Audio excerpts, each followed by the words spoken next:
Buenas tardes, noches, días, según donde quiera que nos vean en el mundo, amigos. Les habla su amigo Ernesto, el señor Feroz. Hoy me surgió una pregunta en base a las lecturas que le he dado en las últimas semanas al tema del coronavirus, la COVID-19. Esta enfermedad llegó para quedarse, no se va a ir. Tendremos que adaptarnos a ella. ¿Cómo vamos a lograr esto? ¿Cómo aprendemos a convivir con una enfermedad que nos va a acompañar por el resto de la existencia, como nos ha acompañado la gripa, la influenza, perdón, cualquier otra enfermedad? Bueno, vamos a ver. Para ponernos tantito en contexto, el coronavirus ha infectado cerca de 200 millones de personas y ha causado cerca de 5 millones de decesos en todo el mundo, desde que la Organización Mundial de la Salud la clasificara como una pandemia. Hay un halito pequeño de esperanza de que la vacunación pueda llevar al mundo de regreso a cierta normalidad, que nos alivie un poquito las restricciones que nos han impuesto, entre comillas, que más bien deberían ser como que voluntarias y seguidas para poder acompañarnos durante los últimos 15, 16 meses, año y medio más o menos. Pero sin embargo la ciencia, la comunidad científica está cada vez más convencida de lo que les digo. El coronavirus llegó para quedarse. Por ahí del mes de enero, una revista científica, Nature, le preguntó a más de 100 inmunólogos, virólogos, expertos en salud pública, etcétera, distintas especialidades de la salud, si se podía erradicar, y cerca del 90-95% de estas personas dijeron que no, que hay evidencia y que es probable que se convierta en endémico y continúe circulando en el mundo. Esto no es desconocido en la batalla que hemos tenido como humanidad contra las enfermedades, pero lo que se ha logrado investigar de este virus es que presenta algunos desafíos muy específicos y muy particulares contra los que la ciencia, con toda la tecnología que tiene en este momento, pues está batallando, ¿no? Entonces, ¿cuál es la predicción científica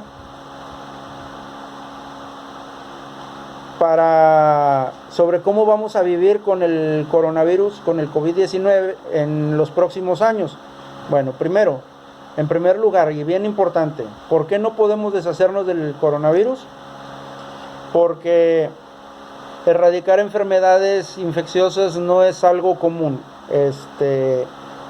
no es nada común, es muy complicado. De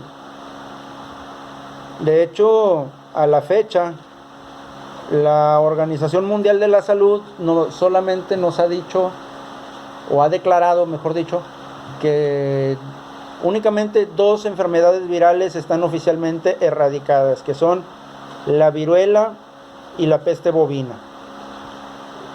Y la viruela, únicamente la viruela, es una infección muy antigua. A lo largo de la historia de la humanidad causó millones de muertes. Algunos científicos y antropólogos indican que puede ser hasta del orden de los 500 a 600 millones de muertes.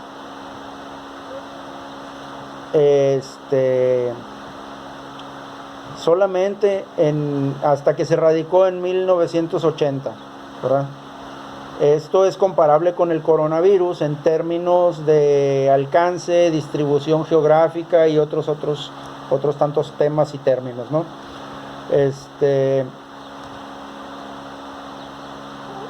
Un conjunto de situaciones que ayudó a erradicar la viruela principalmente fue mediante el desarrollo de vacunas, o de una vacuna, mejor dicho, que cortó la transmisión del virus.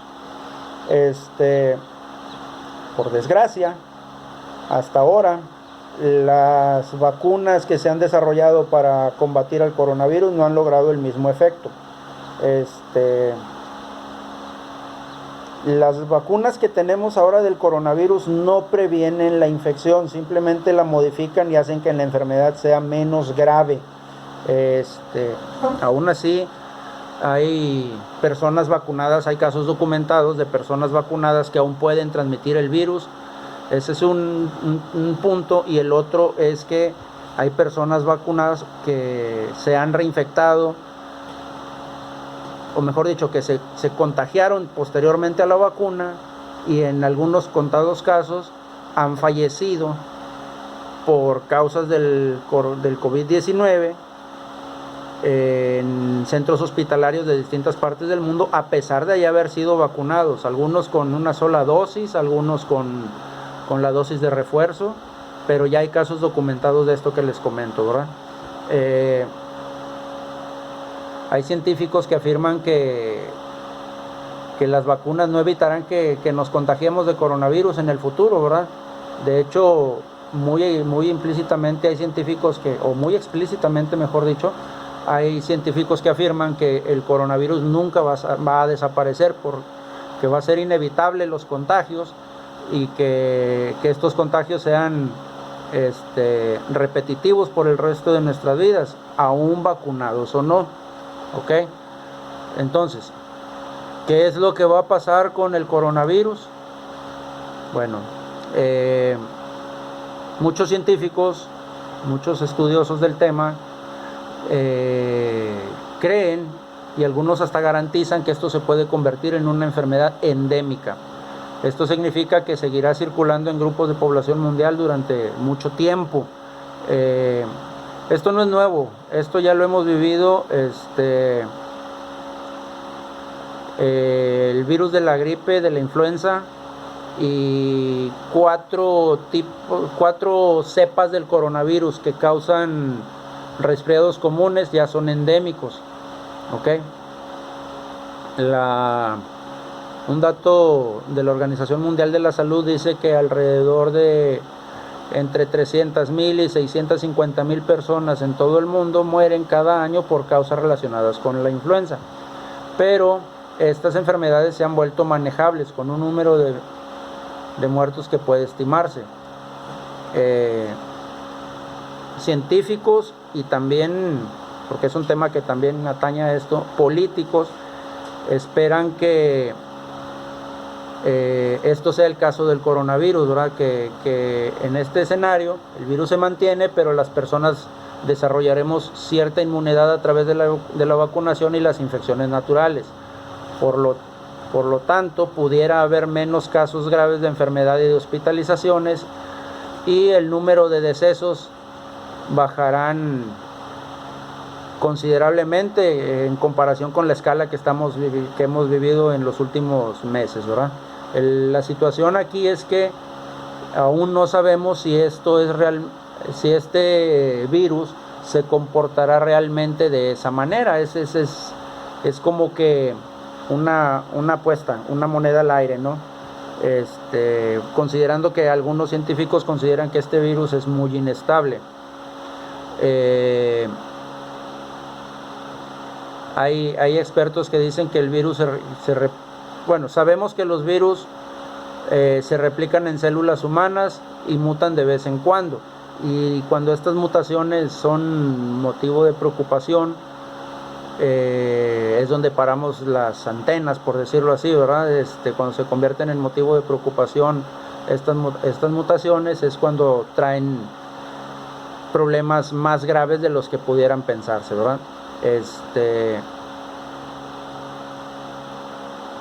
Hay otros científicos que dicen que el coronavirus en un futuro pudiera convertirse en una preocupación menor de lo que es hoy, por vía de otros mecanismos. ¿Qué es esto? Que también los virus pueden reducir su virulencia o su gravedad, ya sea por mutación o porque la mayoría de la población está vacunada. Entonces, Esto pudiera indicarnos que tendremos que estarnos vacunando constantemente, así como lo hacemos con la influenza.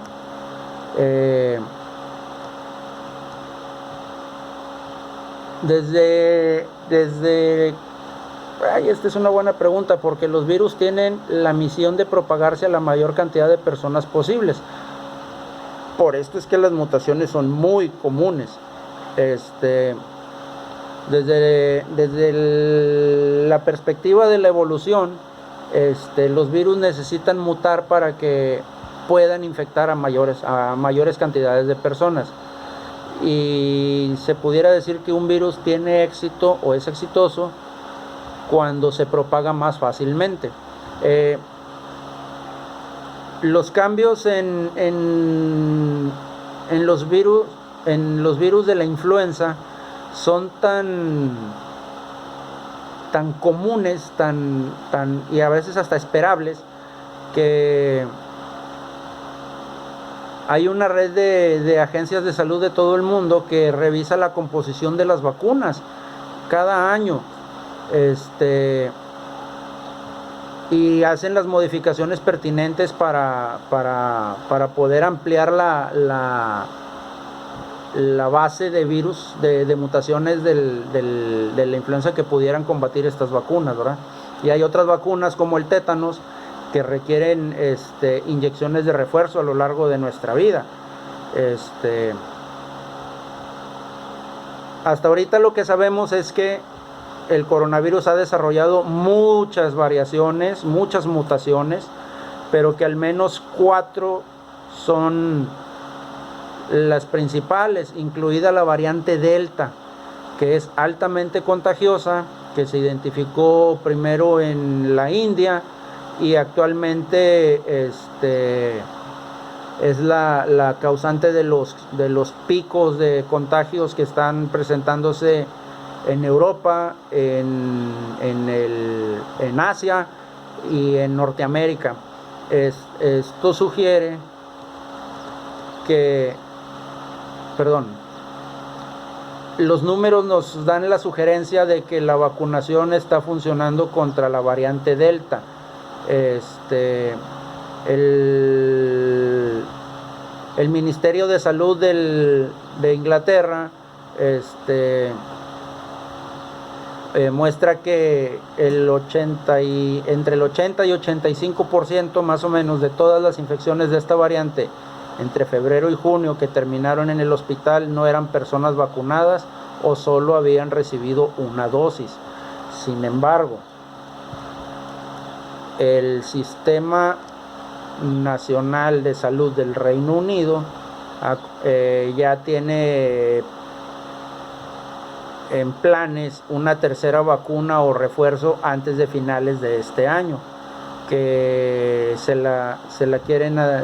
planea administrar a cerca de 35 millones de personas, ¿verdad? En los Estados Unidos, las distintas sucursales del Instituto Nacional de Salud han comenzado con un ensayo clínico en personas completamente vacunadas para estudiar si una vacuna de refuerzo pudiera aumentar los anticuerpos o prolongará la protección.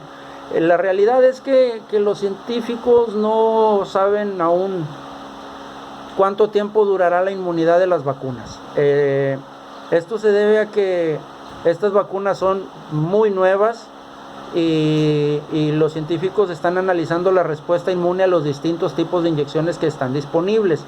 Nadie sabe a ciencia cierta si vamos a necesitar más vacunas o no.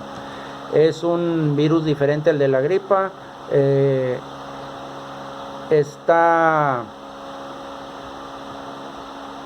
Yo considero que actuamos muy mal al poner en nuestras mentes que es algo similar a la gripa. Es algo totalmente diferente.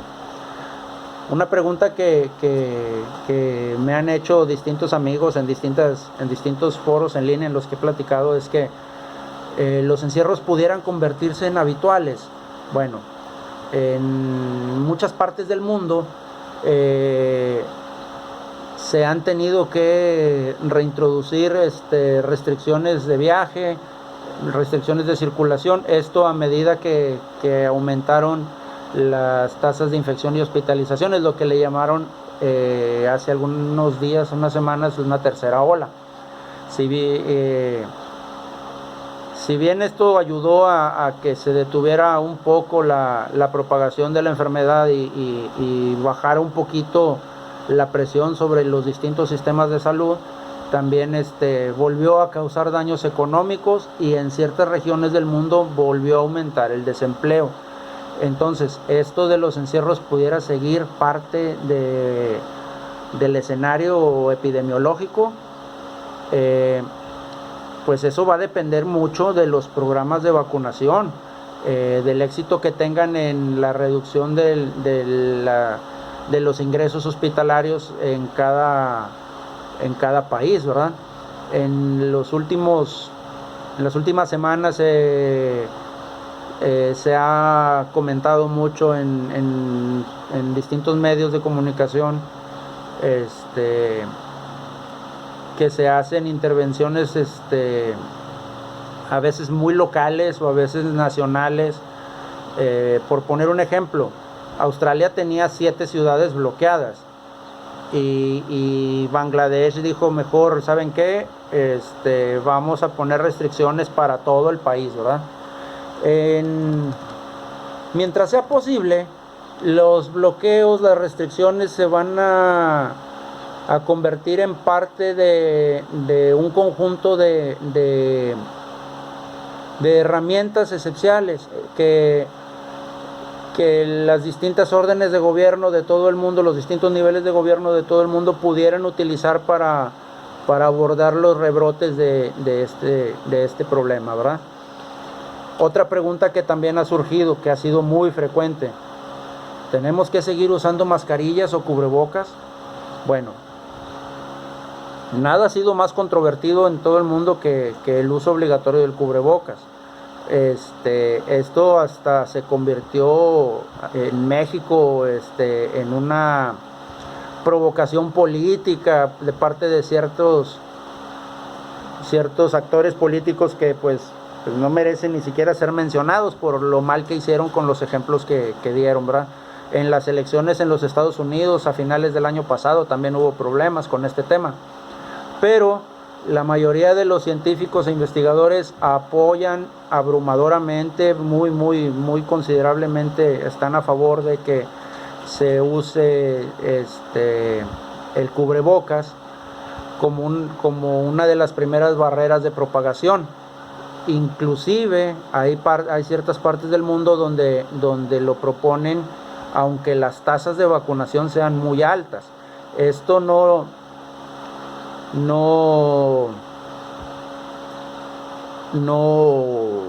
en palabras propias mías, no debería ser algún problema, porque también nos ha ayudado a reducir considerablemente muchas enfermedades respiratorias relacionadas con el polvo, con el medio ambiente. Grandes amigos míos me han comentado que desde que están utilizando el cubrebocas ya no volvieron a padecer sus habituales crisis alérgicas, la rinitis alérgica por polvo, por polen, por humo automotriz, por cualquier cantidad de cosas. Desde que estamos utilizando el cubrebocas me han comentado que ya no tienen estos problemas. Entonces pues trae un beneficio extra para otros grupos de personas afectadas por otras cuestiones respiratorias, ¿no? Lo que sí está claro es que no podemos seguir teniendo restricciones cada que haya un rebrote. Me parece muy razonable que sigamos utilizando el cubrebocas, aún con tasas de vacunación muy altas y aún sin rebrotes, sobre todo en el transporte público, ¿verdad? Si la necesidad es trabajar desde casa, pues tenemos la ventaja. Yo en mi caso particular, la mayor parte del día cuando estoy haciendo trabajo desde casa, pues estoy solo. Llega mi hija de su trabajo, llega con mascarilla y hace su rutina de desinfección y todo lo necesario, ¿no? las mascarillas ya estaban muy extendidas en el uso diario en muchos países de Asia, del lejano oriente, particularmente en Japón. Pero sí sería bueno que las metiéramos nosotros a nuestra cultura, ¿verdad? El japonés piensa diferente a lo que pensamos nosotros, porque si el japonés contrae una enfermedad o sospecha de que está contagiado de alguna enfermedad respiratoria, lo primero que piensa es: no puedo contagiar a más gente. Es una buena es un buen comportamiento que debiéramos imitar en todo el mundo, ¿no? Sin embargo, hay encuestas que sobre intenciones a futuro que pues no nos alientan mucho, ¿no? En muchas partes de los Estados Unidos hubo algo muy como que de estudio, ¿no? El uso obligatorio de mascarillas al aire libre para quienes estén completamente vacunados se eliminó desde abril, y la proporción de personas vacunadas que informan o que comentan que en todo momento utilizan la mascarilla pues disminuyó desde entonces, ¿no? Esto lo pueden consultar, este tema en particular lo vi en el índice de coronavirus Axios Ipsos, ¿ok? Esta encuesta también encontró que el uso de mascarillas disminuyó entre las personas no vacunadas. Entonces, mientras que algunos argumentan que los gobiernos deberían respaldar el uso de mascarillas en interiores como parte de campañas de salud pública, otros creen que depende de la persona, y algunas personas pueden optar por usarlo como una mera cortesía. Yo creo que eso es lo que deberíamos hacer, ser corteses con el resto del mundo y usarlo al menos en transportes públicos y en espacios abarrotados, ¿no? Otra pregunta que también me han hecho así muchos amigos, sobre todo familiares.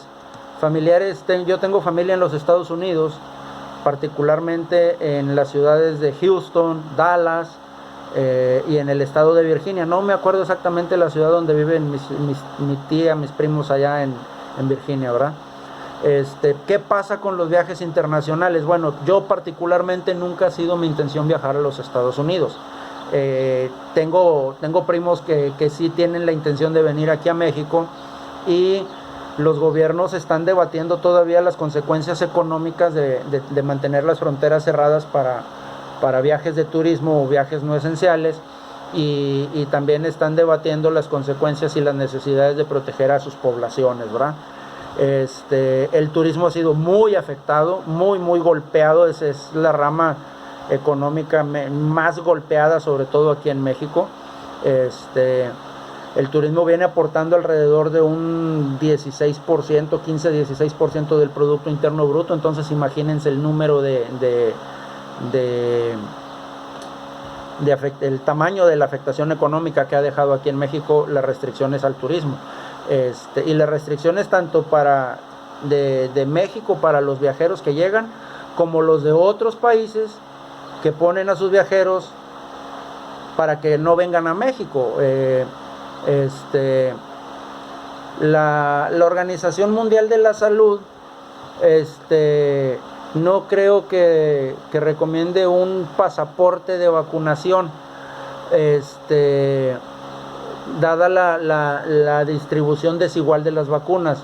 Lo que sí se espera es que algunos países sí los utilicen, ¿verdad?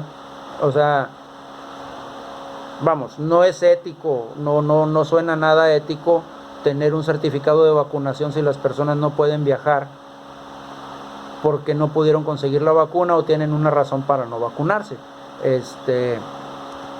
Sin embargo, en la Unión Europea ya se ha desplegado su certificado, así lo llaman, certificado COVID digital. Esto permite a sus ciudadanos y residentes que se puedan mover sin restricciones dentro del bloque continental, si tienen una prueba válida negativa o se han recuperado recientemente de esta enfermedad, ¿verdad? el pasaporte de vacunación o este certificado COVID digital está reconocido por los 27 miembros de la Unión Europea y por países como Islandia, Noruega y Suiza. Pero algo muy importante que falta por ver es cómo el resto del globo va a manejar el movimiento de las personas entre países, o a través de sus fronteras, ¿verdad? Todavía está muy, muy verde el tema y habrá que seguirle la pista en las próximas semanas. Desde marzo del año 2020 los viajes internacionales se desplomaron completamente. La Organización de las Naciones Unidas, a través de la Conferencia sobre Comercio y Desarrollo, estima que esta pandemia puede tener un costo aproximado de 1.4 billones en el sistema internacional, que son 1.000 millones de millones, ¿ok? En ingresos es 1.4 billones de dólares en ingresos por turismo perdidos.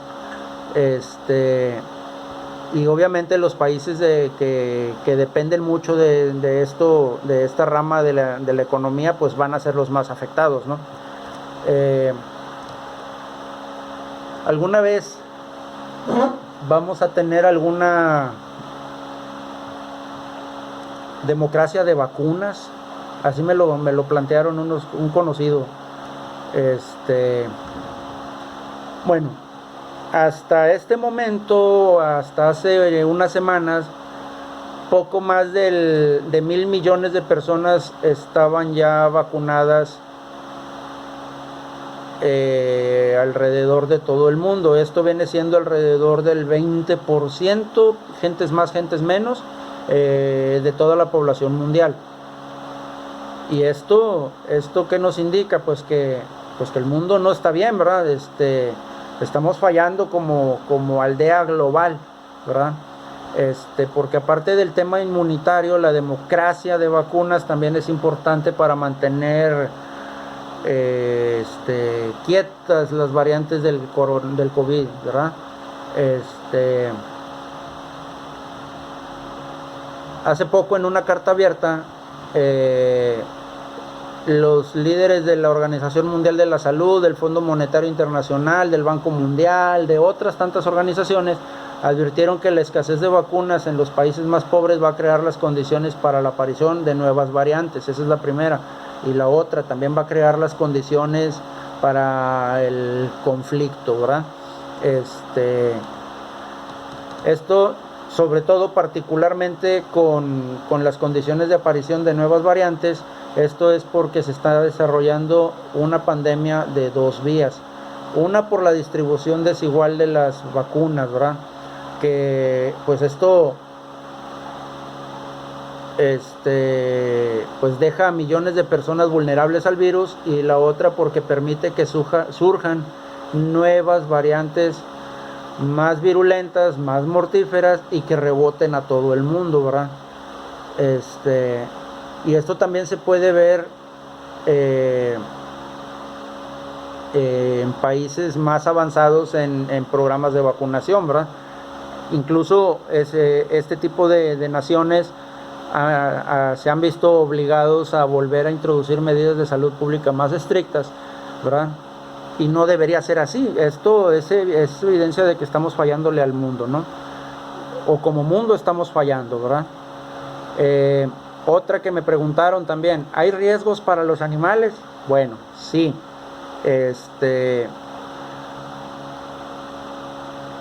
Hasta la fecha, la ciencia comenta que esto pudo haberse desarrollado o pudo haber sido, pudo haber salido de los murciélagos, ¿verdad? Y que pudo haber saltado humanos a través de intermediarios. pero hay estudios que demuestran que se pueden infectar gatos, conejos y es particularmente infeccioso con los bisones. Pasó en Dinamarca hace algunos meses y tuvieron que sacrificar millones de animales en granjas, ¿verdad? También en España sucedió. Los científicos afirman que mientras haya animales en la naturaleza que puedan contraer estos virus, hay el riesgo de que puedan infectar a los humanos. Todos los virus tienen la capacidad de que en algún momento dado puedan hacer zoonosis, o sea, pasar de animales a humanos. Los virus están ahí afuera, ahí están presentes en distintos medios, en distintos ecosistemas propios para su subsistencia, ¿verdad? En cuanto tengan la oportunidad, créanme que van a dar el paso y van a hacer la zoonosis y nos van a reinfectar, nos van a contagiar a nosotros, ¿verdad? Hay que tener cuidado también con los animales. De hecho, hay programas en ciertas partes del mundo de vacunas contra ciertos tipos de coronavirus para el ganado. Entonces, sí le puede afectar a los animales, claro, a las mascotas particularmente, ¿vale? Para fines prácticos, recomendación mía personal, hay que mantener el uso del cubrebocas, de la mascarilla, sobre todo en ambientes cerrados de altas concentraciones de personas, llámese restaurantes, cines, transporte público, oficinas, etcétera. Debemos también modificar nuestros hábitos alimenticios. Lo comenté en un video que tengo aquí en mi canal. Aquí les voy a compartir el link en la caja de comentarios para que le den una vueltecita. Suplementar lo que no comemos habitualmente en nuestra dieta, particularmente las vitaminas del complejo B, la vitamina C y la vitamina D. Además, obviamente, de fibra, calcio, etcétera, ¿verdad? Y también ser muy meticulosos en el tema de la higiene personal, ¿okay? El lavado de manos, podemos utilizar soluciones de sales de amonio cuaternario, podemos utilizar jabón de baño si es posible, jabón de manos, soluciones de gel antibacterial, de alcohol, alcohol desinfectante, etcétera, ¿verdad? Pero hacerlo constantemente, ¿ok?